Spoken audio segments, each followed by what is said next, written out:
Hey guys, I'm back to read some more of Death Coming Up the Hill. Sorry, it's been a minute. Last time we read, Asher got a job working construction, and he works with a guy named Ruben Ortega, who has been to Vietnam and is sharing some of his experiences with Ash. Remember, Ash's mom is pregnant, and Ash has not met the father. She hasn't told him anything about him. So we'll find out about that. And we still haven't heard from Angela's brother. So we don't know if he is a prisoner of war, if he's even still alive in Vietnam. Okay, so September 1968, week 36, 195. The Democrats named Hubert Humphrey as their man to face Nixon in November. But their convention exposed all the conflict in the world today. Protests in Chicago led to police violence that seemed un-American. Trouble also exploded in Paris, Prague, and cities everywhere.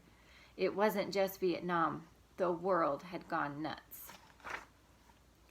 The first day of school felt simultaneously new and old. Students jammed the halls, buzzing and bragging about all their summer adventures. My summer had been a bummer. I didn't feel like sharing at school. And looking around, I wondered how many kids were walking wounded like me. So remember, his parents got divorced, and they've been fighting, and anyway, he didn't have a great summer. Our summer scars didn't show, but the pain and damage lingered. Angela met me at my locker. We held hands and walked to Mr. Ruby's room. When he saw us, he grinned a welcome and told us to choose our own seats, so we claimed the same desks as last year and waited for class. 195 was written on the board, and I knew that his new course, Contemporary Civilization, would deal with today's real life. September 1968, week 37, 217. My father nagged me to leave Mom, to move in with him, but I knew I couldn't abandon her, especially so near to the baby's birth. He tried bribery, legal coercion, even intimidation to convince me, but that stuff just shoved us further and further apart. I did agree to meet him for lunch at Pete's Fish and Chips one Sunday after school started. He looked like he hadn't slept well for a long time. I got my food, sat facing him, and prepared to listen to his pitch. He made it clear that reconciliation was out of the question. I know our marriage was broken, Ash. Your mother and I haven't seen eye to eye on much of anything since you were born, but we tried to hold it together for your sake. He blinked back tears.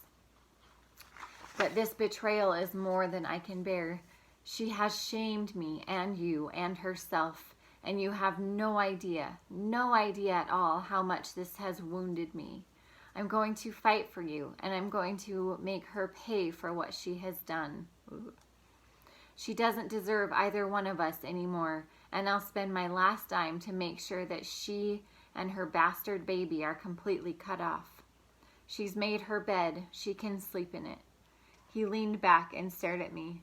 It's going to be scorched earth, son. No prisoners. All or nothing, and you are going to be with me or against me. Seems like a pretty terrible thing for his father to be saying to him. So I want you to just think about that for a minute. September 1968, week 38, 290. It started late on Monday night. I heard Mom cry out in pain. Then she yelled for me to get ready to drive her to the hospital.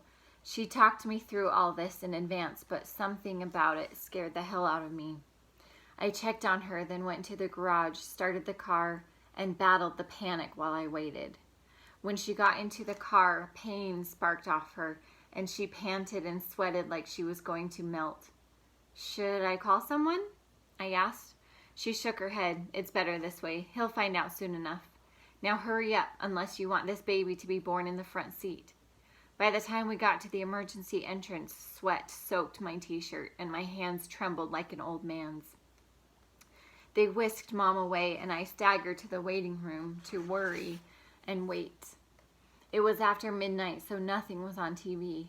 I leafed through old magazines to stay calm, but with every passing minute, the worry cranked up a notch, and then anger started edging around the worry. The peacenik should have been there, not me. So he means the father. He calls him a peacenik. You'd have to look up that word or ask your parents. He should have driven Mom to the hospital while she twisted and groaned with labor pains.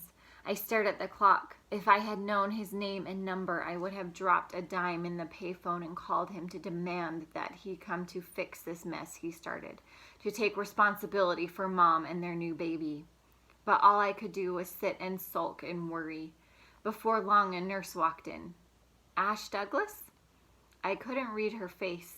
Was something wrong with Mom, the baby? I stood up, and she looked at me with surprise. You're the brother? Then, well, congratulations, you have a baby sister. September 1968, week 39, 247. Miscegenation. You have to look that word.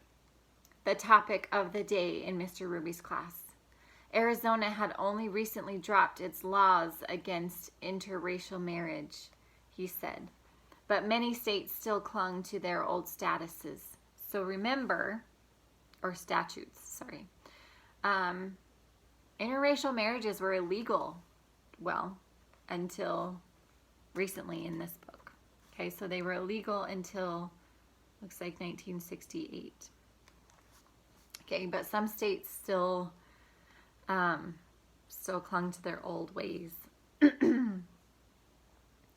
Dad was like those states, still hanging on to racist traditions and hate.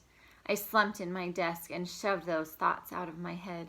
I didn't want to deal with it then, even though it was staring me right in the face. What do you think that could mean? Staring him right in the face. October 1968, week 40, 247. Mom named the baby Rosa, and the first time my little sister grabbed my finger with her tiny hand, she grabbed my heart too. Something about that flooded me with love, and I was surprised by the spontaneous flow of tears that leaked down my cheeks. She was perfect, beautiful, and black. The first time I saw her, she was still so wrinkled and baby new, and I was so rattled with relief that she and Mom had survived birth that I didn't think about her shiny black hair and beautiful brown skin. I didn't even think about what Dad would say or do. I didn't even think about the gossip that would spread about my mom.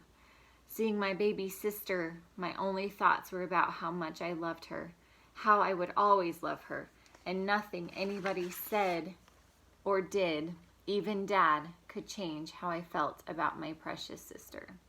So that's quite a complicated situation now, even more so than it was.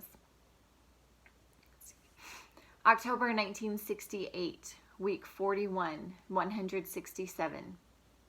The very real weight of responsibility pressed on me from all sides after Rosa's birth. I wanted to fight for her and Mom, but I knew the minefield of divorce would be treacherous, unpredictable, and terrifying. Oh, I guess their divorce wasn't final yet. They had just separated. So now they're going through the divorce. My parents' war paralleled the violence in Vietnam, and I truly dreaded that I might be called on to fight in both wars at once. I laugh now when I remember how I once believed that a sweet, innocent baby like Rosa might mend our fractured family. But when Dad finally heard about her, he swore he'd ruin Mom and make sure her black bastard would rot in foster care. It's pretty terrible. He must not have known that when he attacked Mom, I'd stand in the crossfire. October 1968, week 42, 100.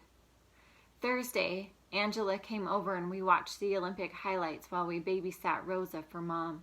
Sometimes I think Angela loves Rosa almost as much as I do. She calls her little soul sister. She always wants to hold her. Baby Rosa took to her right off, and I must admit that it used to make me feel kind of jealous to see Rosa cuddle up to a stranger more than she did to me.